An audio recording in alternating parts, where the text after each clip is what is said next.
Everyone, welcome to our YouTube channel Jyoti Shikshalaya.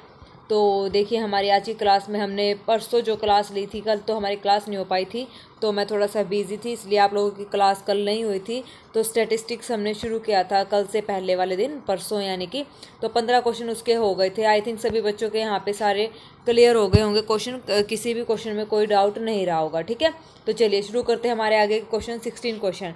तो यहाँ पे क्या कहता है कि quartile deviation of the following data. Following data का हमें क्या निकालना है? क्वार्टाइल डेविएशन यहाँ पे निकालना है। तो क्वार्टाइल डेविएशन जो पहले नंबर गिवन है, इनको हम क्या करेंगे? असेंडिंग ऑर्डर में लिखेंगे। तो क्वार्टाइल डेविएशन में पहले इसको असेंडिंग ऑर्डर में जब हम लिखेंगे तो हमारे पास यहाँ पे क्या रहेगा?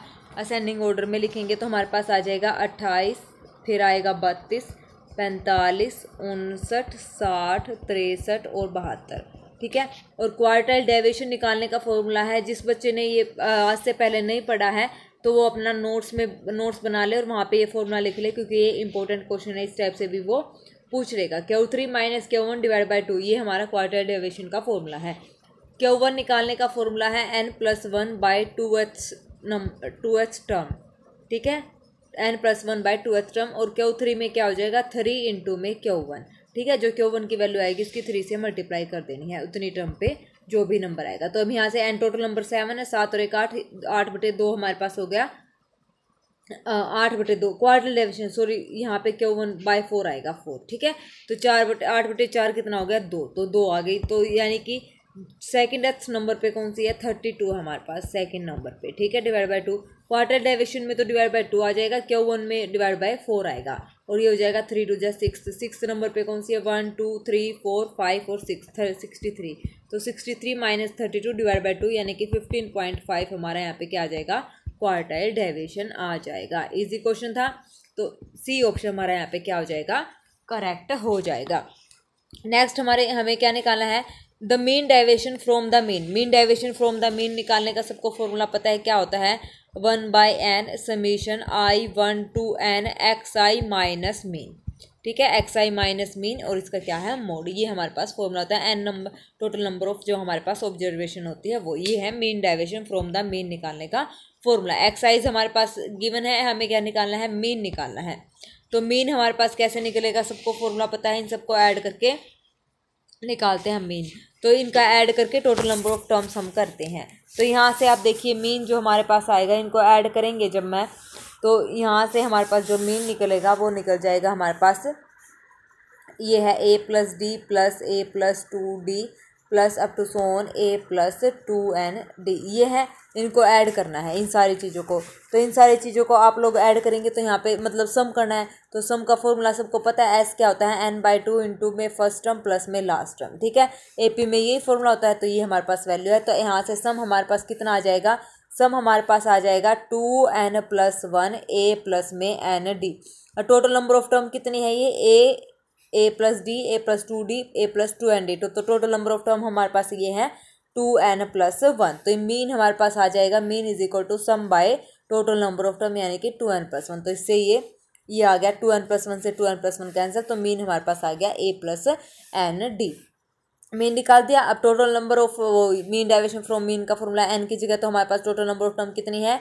2n+1 summation I0 to 2n, और यहाँ पे आ जाएगा xi माइनस मीन हमारा कितना आया है? a प्लस में n_d। अब यहाँ पे xi हमारे पास गिवन है, a+d a+2d, सारी वैल्यूज हम यहाँ पे रख देंगे। वैल्यूज रखने के बाद जो सम को हम सोल्व करेंगे तो हमारे पास जो आंसर आएगा वो आ जाएगा n into n+1 divided by 2n+1 into में d। तो ये हमारा आ गया मीन डेविएशन अबाउट मीन। ठीक है, तो ये हमारा बी ऑप्शन यहाँ पे क्या है? करेक्ट है। अब इसी क्वेश्चन का हमें क्या निकालना है? स्टैंडर्ड डेविएशन निकालना है। इसी क्वेश्चन का जब हम स्टैंडर्ड डेविएशन निकालेंगे, उसका formula total number of term 2n+1 summation I0 to हमारे पास क्या है? 2n। उसके बाद है हमारे पास a प्लस में I_d माइनस में a प्लस में n_d, और इसका क्या है? Whole square. ये हमारा स्टैंडर्ड डेविएशन निकालने का फॉर्मूला है। ठीक है, तो यहाँ पे आई की वैल्यूज पुट करते रहो और उसको माइनस करते रहो। तो जब इसको हम सोल्व करेंगे तो हमारा इसका भी आंसर क्या आ जाएगा? बस अंडर रूट आ जाएगा, n into n+1 divide by 3 और इंटू में d। तो ये हमारा 18 का आंसर आ गया, स्टैंडर्ड डेविएशन। उसके बाद है हमारा नेक्स्ट क्वेश्चन है the standard deviation of this is कितना है x, इसका स्टैंडर्ड डेविएशन हमारे पास कितना है x है, ठीक है। और उसके बाद स्टैंडर्ड डेविएशन ऑफ इसका हमें स्टैंडर्ड डेविएशन बताना है। तो देखिए 4 5 6 7 13 up to so on, standard deviation का भी हम सिंपल फॉर्मूला यूज़ करें क्योंकि ये टर्म एपी में है। अगर कोई टर्म एपी में है तो उसका स्टैंडर्ड डेविएशन का फॉर्मूला क्या होता है, ये होता है। अब यही सेम टर्म क्योंकि कॉमन डिफरेंस कितना है इनका, सबका 1 1 आ रहा है, तो कॉमन डिफरेंस 1 है। तो यानी कि डी हमारे पास कितना है, यहाँ से डी हमारे पास है कितना 1, ठीक है। टोटल नंबर ऑफ टर्म्स यहाँ पे n कितनी है, तो यहाँ से n की वैल्यू है 10, 4 से 13, ठीक है। तो n की वैल्यू हो गई 10। उसके बाद a हमारे पास कितना है 4, इसकी जरूरत हमें है नहीं, तो यहाँ पे पुट कर दो root n into n plus 1, तो 10 इंटू में 11, 11 110 बटे में 3, और डी हमारे पास कितना है 1। तो यानी कि x की वैल्यू हमारे पास ये आ गई। अब इसका बताना है 14 15 16 और 23 तक, ये भी टोटल नंबर ऑफ टर्म कितनी है, n की वैल्यू है 10, a की वैल्यू है 14 और d की वैल्यू है 1। तो पुट करेंगे इसी फॉर्मूले में, तो ये आएगा 110 बटे में 3, और ये किसके इक्वल है, x के इक्वल है। तो इसका मतलब इसका भी मीन की वैल्यू हमारे पास क्या आया है, स्टैंडर्ड डेविएशन इसका भी हमारे पास क्या आया है, x आया है। तो इसका हमारा जो ऑप्शन रहेगा यहाँ पे a की जगह आप लोग कर लो x, तो फर्स्ट ऑप्शन हमारा यहाँ पे करेक्ट हो जाएगा, ठीक है। a की जगह यहाँ पे 2 की जगह यहाँ पे x आएगा, ये मिस प्रिंट हो गया है, ठीक है। तो x यहाँ पे आप लोग कर लेना। नेक्स्ट है the mean of 5 observation is 15। 5 observation का जो मीन है वो हमारे पास कितना है 15, यानी कि x1 plus x2 plus x3 plus x4 plus x5 divided by 5, ये मीन का फॉर्मूला है, कितना है 15। And there variance is 9.2, variance का मतलब इसका square, x1 square plus x2 square plus x3 square plus x4 square plus x5 square divided by 5, और साथ में हमारे पास क्या रहेगा माइनस मीन x बार का स्क्वायर, यही फॉर्मूला होता है हमारे पास वेरिएंस का। और ये कितना है हमारे पास 9.2। इफ़ 3 ऑब्जर्वेशन आर गिवन, अब यहाँ से इसकी इन सब की वैल्यू तो आएगी 15 5 75, मैं इस 5 को इधर ले आई, तो यानी कि ये हो गया हमारे पास अब 75 है, ये 75 आ गया। तो यहाँ से ये मीन की वैल्यू आ गई हमारे पास 75। अब उसके बाद देखो 75 आ गई, अब यहाँ से निकालो, यहाँ से वैल्यू निकालो। अब यहाँ से हमारे पास क्या हो जाएगा 75 का होल स्क्वायर जब हम करेंगे तो कितना आ जाएगा, x बार का स्क्वायर हमें करना है ना, तो 75 का होल स्क्वायर हमारे पास कितना आ जाएगा, ये आ जाएगा हमारे पास, जब मैं सारी वैल्यूज़ रख दूंगी तो ये हो जाएगा x1 का स्क्वायर प्लस x2 का स्क्वायर प्लस x3 का स्क्वायर प्लस x4 का स्क्वायर प्लस x5 का स्क्वायर, ठीक है। x बार की वैल्यू हमारे पास कितनी आई है 75 हमारे पास यहाँ पे आई है। तो यहाँ पे वैल्यूज़ रखो आप,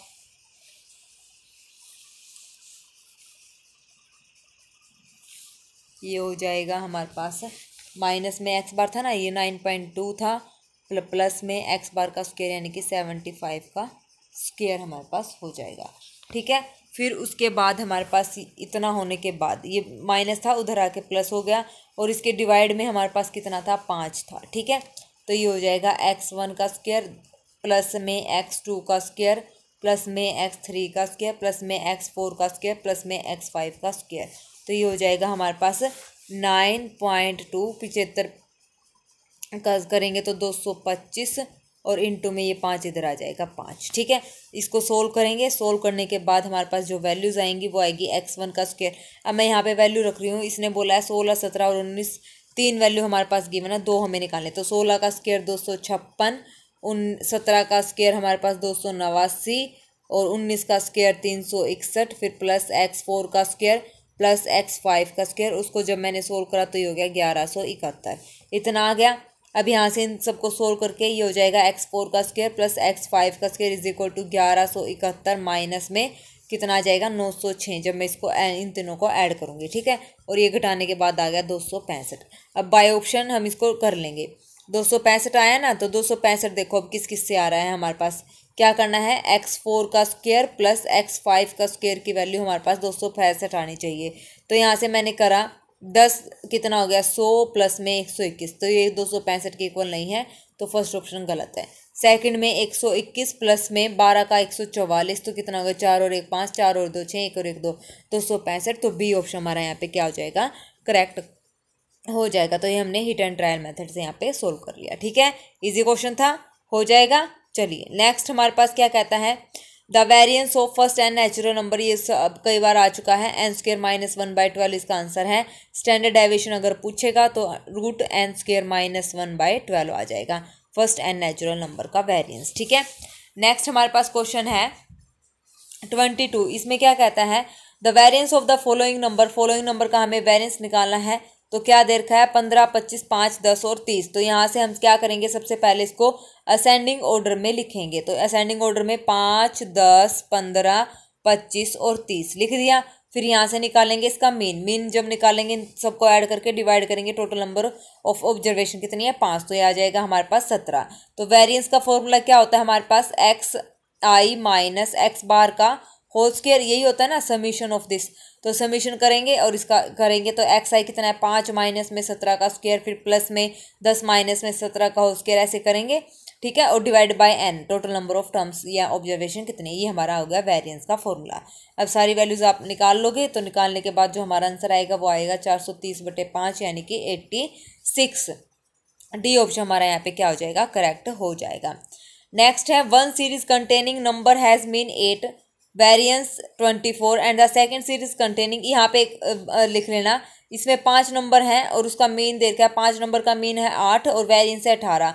अब यहाँ पे मीन 8 है और वेरिएंस 24 है, ये नहीं बता रखा कितने नंबर का, तो ये मिस प्रिंट हो गया। तो यहाँ पे लिख लेना 3 नंबर का। ठीक है, then the variance of the combined data, formula लिख लेना, इंपॉर्टेंट है। कंबाइंड डाटा का जब हम वेरिएंस निकालते हैं, मीन हमने कल कर लिया था वेरिएंस, कंबाइंड मीन का वेरिएंस हम कैसे निकालते हैं। ठीक है ना, तो आज हम करेंगे कंबाइंड डाटा जो है वेरिएंस का कैसे निकालना है। कल हमने मीन का सीखा था, कल जो मतलब पहले क्लास हुई थी ना उसमें हमने मीन निकालना सीखा था, कंबाइंड मीन हम कैसे निकालते हैं। अब हम सीखेंगे कंबाइंड वेरिएंस। तो इसका फॉर्मूला आप लिख लेना, वो होता है 1 में n1 प्लस n2 इंटू में n1 सिग्मा 1 का स्क्वायर प्लस n2 सिग्मा 2 का स्क्वायर प्लस में n1 n2 divide by n1 plus n2 और x1 का बार माइनस में x2 का बार उसका स्क्वायर। ये हमारे पास हो गया कंबाइंड डाटा ऑफ वेरिएंस। ठीक है, अब ये फॉर्मूला है, यहाँ पे सारी वैल्यूज गिवन है। n1 हमारे पास कितना है, 3 और ये है 5, और यहाँ पे n1 3 है, सिग्मा 1 का स्क्वायर वेरिएंस कितना दे रखा है 24, प्लस में 5 उसका वेरिएंस कितना दे रखा है 18, फिर प्लस में 3 गुना में 5 और 5 और 3 8, और ये दोनों का वेरिएंस मीन यहाँ पे सेम है 8। तो ये हो गया 0, तो ये खत्म हो गया हमारे पास 0, तो ये बच गया। इसको सोल्व कर लेना, सोल्व करके जो हमारा आंसर आएगा वो आएगा 20.25 यानी कि 20.25। ए ऑप्शन हमारा यहाँ पे करेक्ट हो जाएगा। नेक्स्ट ये भी इंपॉर्टेंट है, क्वार्टाइल डेविएशन निकालना है। ठीक है, क्वार्टाइल डेविएशन का फॉर्मूला भी बताया था, Q3 minus Q1 divided by 2, ये हमारा फॉर्मूला होता है। इस फॉर्मूले से आप क्वार्टाइल डेविएशन निकाल सकते हैं। ठीक है, निकाल लोगे। चलिए नेक्स्ट हमारे पास है, in a distribution it is given that mean is 20, mode is 10, standard deviation is 10, then coefficient of skewness. तो ये भी इंपॉर्टेंट है, ये नया वर्ड है कोफिशिएंट ऑफ स्क्यूनेस। जिन बच्चों ने स्टैट से एमएससी करके उनको तो पता ही होगा कोफिशिएंट ऑफ स्क्यूनेस का फॉर्मूला क्या होता है। नहीं पता तो मैं यहाँ पे लिखवा रही हूँ। कोफिशिएंट ऑफ स्क्यूनेस का जो फॉर्मूला होता है, mean minus mode divided by standard deviation, और सारी वैल्यूज हमारे पास गिवन है। मीन हमारे पास है 20, मोड है 10 और स्टैंडर्ड डेविएशन है 10, तो कितना आ गया यहाँ पे 1। तो बी ऑप्शन हमारे यहाँ पे करेक्ट हो गया है। ठीक है, कोफिशिएंट ऑफ स्क्यूनेस का फॉर्मूला क्या है, mean minus mode divided by standard deviation. तो इंपॉर्टेंट क्वेश्चन था, ये भी आपको पता होना चाहिए। नेक्स्ट हमारे पास है, in a distribution the coefficient of skewness is 0.5। Coefficient of skewness हमारे पास है 0.5। The sum of lower and upper quartile is 120। Sum of lower and upper quartile is कितना है 120 and median is 40, then upper and lower quartile are. Upper और lower quartile हमें यहाँ पे निकालने हैं। अपर का मतलब होता है Q1 और लोअर का मतलब होता है Q3, ये हमें यहाँ पे निकालना है। ठीक है, तो यहाँ से फॉर्मूला हमारे पास रहेगा, सबसे पहले कोफिशिएंट ऑफ स्क्यूनेस का फॉर्मूला, एक फॉर्मूला हम यहाँ पे ये यूज़ करेंगे जहाँ पे सिंपल, अगर हमें मतलब ये मीडियन कुछ नहीं दिया ना, तो कोफिशिएंट ऑफ स्क्यूनेस हम यहाँ पे यूज़ करेंगे क्या, Q3 plus Q1 minus 2 median और फिर divided by Q3 minus Q1। ठीक है, ये फॉर्मूला हम यहाँ पे यूज़ करने जा रहे हैं। अब यहाँ से देखो, इसने बोला है sum of lower and upper quartile is, तो कितना है सम 120, ये इसकी वैल्यू हमारे पास कितनी है 120, इन दोनों का सम। एंड मीडियन इन 40, मीडियन है 40, तो ये हो गया 40 दूनी 80। और Q3 माइनस Q1 हमारे पास है नहीं, ये हमें निकालना है। तो कोफिशिएंट ऑफ स्क्यूनेस कितना है 0.5। तो अब यहाँ से हम इसको क्या करेंगे, सोल्व करेंगे। तो Q3 माइनस, अब एक इक्वेशन तो ये है Q1 प्लस Q3 हमारे पास है कितना 120। अब Q3 माइनस जो Q1 है वो हमारे पास कितना आ जाएगा 80। अभी इसको सोल्व करेंगे। ठीक है, सोल्व करने के बाद यहाँ से अब इसको सोल्व करेंगे तो ये cancel out, 2 times Q3 is equal to कितना हो गया 8 और 2 10, यानी कि 200। Q3 की वैल्यू हमारे पास आ गई 100 और Q1 की जब निकालेंगे तो Q1 की हमारे पास आ जाएगी 20। ठीक है, तो ये हमारा आंसर हो गया। अपर और लोअर क्वार्टाइल हमें यहाँ पे निकालना था, तो 100 और 20 यानी कि सी ऑप्शन हमारा यहाँ पे क्या हो जाएगा, करेक्ट हो जाएगा। अपर, हाँ अपर हमारा Q3 और लोअर हमारा Q1, जो छोटा है वो लोअर है और जो बड़ा है वो अपर है। ठीक है, अगर मैंने गलत बताया तो इसको करेक्ट कर लेना। Q3 हमारा अपर क्वार्टाइल है और Q1 हमारा लोअर क्वार्टाइल है। ठीक है, तो 100 और 20 हमारा यहाँ पे क्या आ गया, आंसर आ गया। ठीक है, अब उसके बाद जो ये क्वेश्चंस है ना, देखो जैसे the standard deviation of distribution is 5, the value of the fourth central movement, ये मूवमेंट जनरेटिंग जो हमारा टॉपिक है किसमें, और ये दे रखा है हमारे पास mesokurtic should be distribution of be mesokurtic. ये तो इतना हाई लेवल है, मतलब ये मूवमेंट जनरेटिंग जो हमारा DSSS में जो PGT का एग्जाम है उसमें उस सिलेबस में जो हमारे पास गिवन है ना मूवमेंट जनरेटिंग फंक्शन, तो उससे रिलेटेड ये स्टैटिक्स के क्वेश्चंस यहाँ पे डाले हुए हैं। और इतना हाई लेवल का कोई भी क्वेश्चन एस्टेट वाले नहीं पूछते हैं, वो सिर्फ 11th-12th के पूछते हैं। और BSc और BA का जो बेसिक है वो ही पूछते हैं, जो थ्योरम्स वगैरह है, रिजल्ट्स वगैरह है। ठीक है, MSc के लेवल तक एस्टेट वाले नहीं जाते हैं। तो ये क्वेश्चंस मैं यहाँ पे स्किप कर रही हूँ क्योंकि ये हम DSSS वाले एग्जाम में करेंगे। देखना सारे क्वेश्चन हमारे ऐसे ही हैं। इसमें भी हमें पूछा गया है μ3 की वैल्यू, जैसे मूवमेंट ऑफ डिस्ट्रीब्यूशन, उसमें भी μ3 मूवमेंट ऑफ डिस्ट्रीब्यूशन। तो ये सारे क्वेश्चन ऐसे ही हैं लेके 27 से लेके 34 तक। ठीक है, सारे मूवमेंट जेनेटिक फंक्शन के हैं। यहाँ पे कैलेज कोफिशिएंट हमें बताना है, ठीक है ना, और यहाँ पे Karl Pearson coefficient of skewness दिया हुआ है। तो ये सारे मूवमेंट जनरेटिंग फंक्शन का जो टॉपिक है DSSS PGT मैथ में वहाँ से लिए गए क्वेश्चन है। तो इतना हाई पे हम नहीं जाएंगे, जब हम DSSS की तैयारी करेंगे तब हम ये क्वेश्चंस वहाँ पे कर लेंगे। ठीक है, तो आज हम ये कंप्लीट, हमारा ये टॉपिक होता है स्टैट का। अगर किसी बच्चे को कोई और टॉपिक करना है, सबसे पहले स्टैटिस्टिक्स, स्टैट के अलावा जी स्टैट तो हमने यहाँ पे कंप्लीट कर दिया। अगर कोई और टॉपिक आप करना चाहते हैं तो आप मेरे को कमेंट सेक्शन में कमेंट करके बता देना, तो मैं वही टॉपिक कल शुरू करवा दूंगी। अदरवाइज़ फिर हम कर ही रहे हैं तो फिर मैं आपको करवाती हूँ कोई अच्छा सा टॉपिक। ठीक है, तो चलिए, अगर मेरी वीडियोस अच्छी लगती हैं तो प्लीज़ अपने दोस्तों से शेयर कीजिए, लाइक चैनल सब्सक्राइब कीजिए मेरे चैनल को। और जो आप लोगों की 1-2 क्वेश्चंस की प्रॉब्लम है वो शाम वाली क्लास में आपको मिल जाएंगे। ठीक है, तो जितनी भी अभी मैं चेक करूंगी, मुझे चेक करने का टाइम नहीं लगा है। आई थिंक ये 8वीं हमारी क्वेश्चन प्रैक्टिस सीरीज चल रही है, 8th नंबर वाली। तो सारी वीडियोस मैं चेक करूंगी, उस पर जो कमेंट हैं वो देखूंगी, और कमेंट में जिन बच्चों की जो डाउट हैं वो देखती हूँ, फिर वो सारे डाउट लेके और आपके सोल्व कर दूंगी। ठीक है, तो शाम में वीडियो आ जाएगी, नहीं फिर कल तो पक्का आपके डाउट सारे सोल्व हो ही जाएंगे। तो आज ये टॉपिक कंप्लीट कर लेना, कल हम मिलते हैं न्यू टॉपिक के साथ। न्यू टॉपिक से पहले ही सारे डाउट हमारे पिछले जो हैं 8 वीडियोज़ के क्लियर हो जाएंगे। ओके, तो चलिए आज के लिए बस इतना ही। Thank you very much, have a nice day.